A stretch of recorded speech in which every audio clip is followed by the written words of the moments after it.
Olha só, a Folha de São Paulo diz pra gente que há questionamentos no STF sobre a decisão do Gilmar Mendes. Eu confesso para vocês que eu fiquei surpreso com essa informação, porque a minha visão é que o corporativismo no STF é muito grande. Ninguém quer sofrer impeachment e todo mundo sabe que, no momento que houver um primeiro impeachment de ministro do STF, nunca mais o gênio é colocado dentro da lâmpada de novo, ou seja, podem haver outros impeachments, né? Então mesmo um juiz que eventualmente não é alvo de impeachment nesse momento, por exemplo, o Fachin até aqui não tem nada que o pessoal coloque impeachment contra ele. Quem é o alvo principal é o Alexandre de Moraes, algumas coisas do Dino, o Gilmar Mendes, enfim, alguns ali não tem preocupação no primeiro momento, mas eles pensam da seguinte maneira: hoje não tem preocupação, amanhã vai que eu tomo uma decisão qualquer e eu me torno um alvo desse tipo de coisa, né? Então, os ministros do STF têm essa preocupação. Eu achei que ia passar fácil a decisão do Gilmar Mendes, mas aparentemente não. Segundo diz a Folha de São Paulo, pelo menos 4 ministros estão desconfortáveis com a medida e outros também reclamaram da forma como ela foi tomada. Vamos entender esse caso aqui, porque o que está dizendo aqui em última análise é que há o risco dessa medida não passar no plenário do STF. É lógico, isso nunca vai acontecer. Porque eles conversam entre eles lá dentro, né? É lógico que aquela ideia de que eles só vão tomar a decisão no momento que eles sentam lá nas cadeirinhas, que o capinha vai lá e bota a cadeira, e aí ali que eles começam a discutir o assunto, isso é falso, né? E se eles chegarem à conclusão de que não gostaram da parada, de que não vão aprovar a lei, evidentemente que outras medidas serão tomadas para resolver isso antes do assunto em si, né? E, então, assim, mas existe o risco de terem que alterar isso daí. Parece que tem gente insatisfeita com isso por 2 motivos. Primeiro, pela forma como Gilmar Mendes tomou a decisão, e segundo, porque acabou respingando o caso da blindagem do STF, né? Mas não deixa de ser curioso também como é que houve uma mudança de posicionamento da própria imprensa brasileira. Você viu mais cedo, hoje eu falei sobre o caso do Toffoli no voo lá do Peru e não sei o que lá. Que estranho isso, a imprensa que estava tão amiga dos ministros do STF, de repente começou a criticar e coisa e tal. E o motivo é aquilo que eu falei para vocês, esse pessoal todo sabe que houve exageros, que houve excesso do STF. Mas até aqui estava todo mundo assim, não, mas tem que prender Bolsonaro. Não, vale a pena, para prender Bolsonaro, vale a pena. Agora que já prendeu Bolsonaro, meio que, né, e aí, vai continuar desse jeito, né? Então, ou seja, começou a criar esse ponto de discórdia. Vamos entender o ponto aqui. Eu sou Peter Turguniev, esse canal é o Ancapso e essas notícias foram sugeridas por Zandor, Vaginol 50mg e várias outras pessoas. Obrigado aí o pessoal que sugeriu notícias lá no nosso site, no visãolibertaria.com. E obrigado a você que está assistindo o nosso vídeo. Se você gosta do nosso conteúdo, por favor, deixe o seu like e se inscreva aqui no canal, né? Então tá aqui, ó, nos traz a informação, a Ana Pompeu, que é repórter da Folha de São Paulo, traz a informação de que o STF tem ministros divididos com relação ao impeachment. Me surpreende, me surpreende. Eu achei que não ia ter divisão nenhuma, achei que ia ser unânime, com todo mundo apoiando. O pessoal pode até não gostar, pode até achar que o Gilmar Mendes fez errado, mas ninguém gosta de impeachment. O impeachment é ruim, cara. Ninguém quer ser processado, não. Então tá aqui, ó. O STF tem seus integrantes divididos e parte deles ainda sem posição definida sobre manter a decisão do decano Gilmar Mendes, que blindou a corte ao restringir a propositura de impeachment contra ministros, né? A decisão vai à votação no plenário virtual na próxima sexta-feira, dia 12, né? Então não vai ser no plenário físico, como eu falei, com a capinha ali, com os ministros ali sentadinhos, não vai ser pelo plenário virtual, mas da mesmo jeito. Eles não vão deixar um assunto desse perder no plenário virtual, né? Eles vão acordar alguma coisa antes, né? Há uma avaliação no tribunal que o caso pode expor publicamente uma divisão interna, uma quebra da imagem de coesão que a corte buscou cultivar na gestão de Jair Bolsonaro e na resposta ao 8 de janeiro e na ação que levou... Ou seja, quando era para punir Bolsonaro, tem que estar todo mundo junto, ninguém solta a mão de ninguém. Não podemos admitir o Bolsonaro na política, porque senão ele ganha a política. E aí como é que a gente vai fazer? Não pode. É inconstitucional o Bolsonaro ganhar a política, não pode ganhar a eleição o Bolsonaro, né? Então, enquanto estava todo mundo querendo sacanear o Bolsonaro politicamente, estava todo mundo juntinho. Aí agora que o Bolsonaro já está preso, meio que, né, não tem mais o que fazer, né? Aliás, parece que o Gonê agora está ameaçando denunciar o Bolsonaro também no caso das joias, né? Eu torço que faça isso, sabe por quê? Porque eu acho que vai ficar mais evidente ainda a perseguição ao Bolsonaro, no final das contas. Quanto mais eles fizerem isso para espizinhar o Bolsonaro, só vai deixar mais evidente a perseguição absoluta. Uma vez que o caso das joias, vocês sabem, o próprio TCU já chegou à conclusão de que não houve crime nenhum, que as joias eram do Bolsonaro mesmo, de acordo com a lei atual. Você pode discordar da lei, é verdade, é direito seu discordar da lei, mas a lei atual diz que itens personalíssimos, coisas que você usa, como joias, canetas, relógios e coisa e tal, são do presidente, não são da presidência da República, né? Então o Bolsonaro poderia ter vendido tudo, não tem nada errado. Se ele quisesse vender tudo, ele poderia ter vendido tudo mesmo, era dele mesmo, para fazer o que quisesse. Lembra que ele devolveu tudo quando foi questionado pelo TCU, mas o fato é que agora eles estão querendo denunciar ele por isso do mesmo jeito. É a lei que só vale pro Bolsonaro, né? O Lula tirou um monte de coisa, tirou containers inteiros de presentes da presidência da República, e agora vai levar de novo um monte de container quando sair da presidência da República, mas pro Bolsonaro não pode, pro Bolsonaro a lei é outra, né? Enfim, mas voltando aqui para o caso do impeachment, né? Então, muito estranho esse negócio da lei do impeachment, da decisão do Gilmar Mendes. Eu falei lá no vídeo mais cedo hoje que muito estranho o momento que ele tomou essa decisão, porque ele não precisava ter tomado essa decisão agora.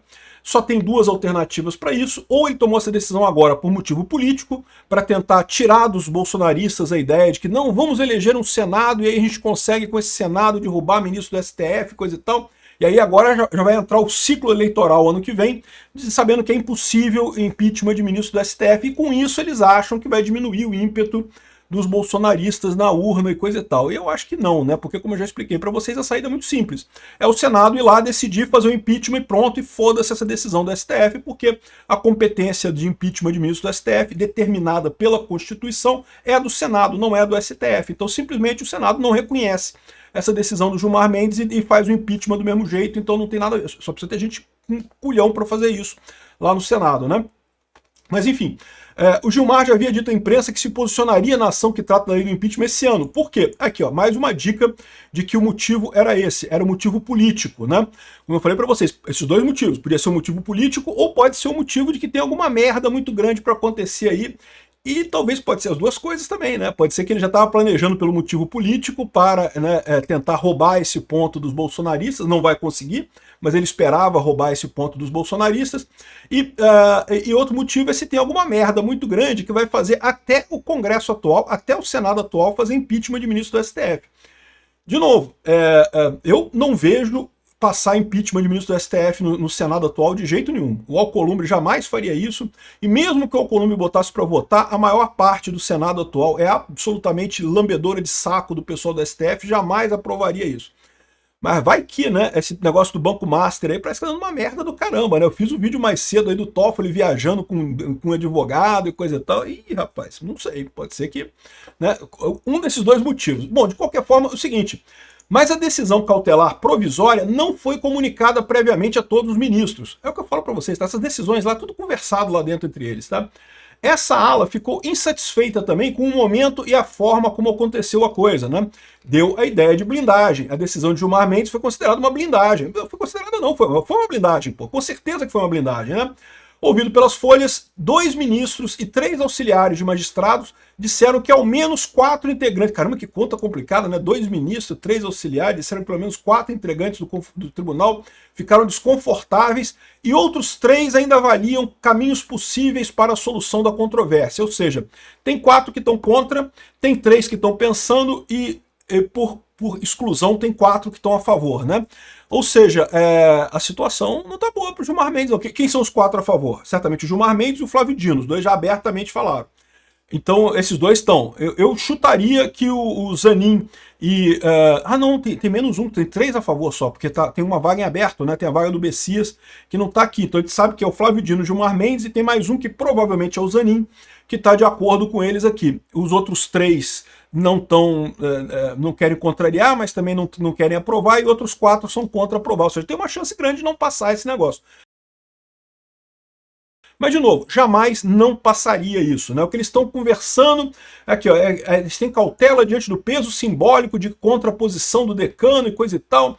E ao menos até o julgamento da trama golpista, os outros, o tribunal vinha prezando por uma imagem de unidade em nome da defesa institucional e coisa e tal, inclusive diante dos ataques que sofreu nos últimos anos e coisa e tal. Ou seja, se é para bater em Bolsonaro, fica todo mundo juntinho, todo mundo faz merda para bater no Bolsonaro. Agora que o Bolsonaro já tá preso, né? Aí agora o pessoal começa, porra, peraí, né? Que negócio é esse, porra? Enfim, a grande questão parece que o Fachin tá conversando com o Alcolumbre. Uma alternativa, como eu falei para vocês, é a questão da lei do impeachment, que o Senado voltou a votar, né, voltou a tramitar a lei do impeachment. Eu falei para vocês já num vídeo sobre isso, expliquei como é que é a nova lei do impeachment, que foi uma lei feita em 2022 e 2023 para fazer o impeachment do Bolsonaro, se o Bolsonaro ganhasse a eleição de 2022. Mas como o Bolsonaro não ganhou a eleição de 2022, a lei do impeachment foi deixada de lado, né? Era a lei do impeachment do Bolsonaro. Parece que está escrito isso, lei do impeachment do Bolsonaro. Botaram todos os motivos para fazer impeachment do Bolsonaro na lei ali. E mais alguma coisa, do tipo, proibindo que o presidente do Senado ou da Câmara segurasse o processo de impeachment.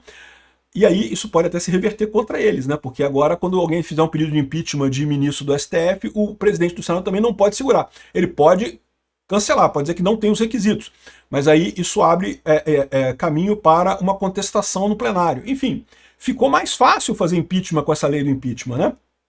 Então, aqui, ó, quando a decisão sobre a lei do impeachment foi tomada pelo decano, senadores falavam em dar uma resposta à altura, mas o próprio presidente da CCJ tem afirmado que o projeto não tem intenção de afrontar a corte. É o que eu falo para vocês, esse Senado atual não vai fazer nada, né? Mas talvez aprovar a nova lei do impeachment seja um meio termo. Por quê? Porque ela limita o número de pessoas que podem, de fato, propor impeachment em ministros do STF, né? Não é como é hoje, que qualquer pessoa pode. Mas também não é só o PGR pode, como que é o Gilmar Mendes, é um negócio intermediário, você tem algumas pessoas que podem, partidos políticos podem, né? E aí você fala assim, Peter, mas se partido político pode, então vai ter um monte de pedido de impeachment. Não, meu amigo, porque o partido político que pedir o impeachment de um ministro do STF automaticamente se tornou um para-raio de problemas no STF, né? Evidentemente, né? Sabe como é que é, né? Então, ou seja, um peso nisso daí, né? Mas tem algumas outras alternativas. Tem como, por exemplo, sindicatos fazerem pedidos no STF, tem como até pessoas fazerem, mas é o mesmo critério de fazer uma lei de iniciativa popular, né? Então você tem que fazer um monte de pedido. Talvez seja isso que eles vão negociar aqui, né? Do plenário aceitar isso daqui, já deixando claro que... Aqui, ó, olha só o que eles estão falando aqui, ó.